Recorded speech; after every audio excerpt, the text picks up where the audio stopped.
tivinye mkotoka ukutana mole ya muna wabende denge mka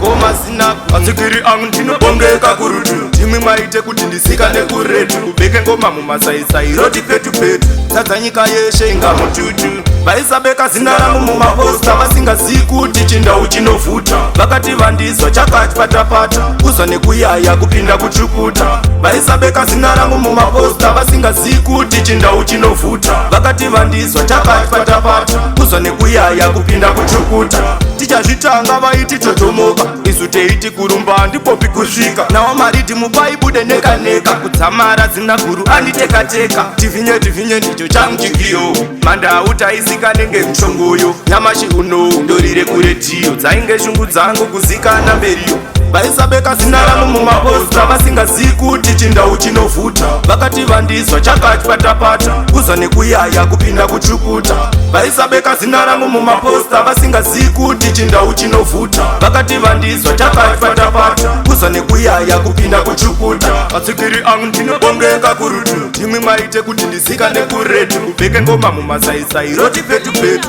Tadza nyika yeshe inga mututu Andimbomurashi mafanzi makakosha Ndainge pashi mukanimurudza Nyamashi uno ChiNdau chonakidza Kuti chirire ndimwi makasukumidza Vaisabeka zina rangu mumaposta Vasingazivi kuti ChiNdau chinovhutha Vakati vandizwa chakati patapata Kuzwa nekuyaya kupinda kuchukuta Vaisabeka zina rangu mumaposta Vasingazivi kuti ChiNdau chinovhutha Vakati vandizwa chakati patapata Kuzwa nekuyaya kupinda kuchukuta Tichazvitanga vaiti totomoka isu teiti kurumba ndipopi kusvika nawo mariti mupaibude neka neka kudzamara zina guru anditeka teka tivinye ndicho changu chigiyo Mundau taisika nenge mshongoyo nyamashi uno ndorire kuredhiyo dzainge shungu dzangu kuzikana mberiyo Vaisabeka zina rangu mumaposta Vasingazivi kuti ChiNdau chinovhutha Vakati vandizwa chakati patapata Kuzwa nekuyaya kupinda kuchukuta Vaisabeka zina rangu mumaposta Vasingazivi kuti ChiNdau chinovhutha Vakati vandizwa chakati patapata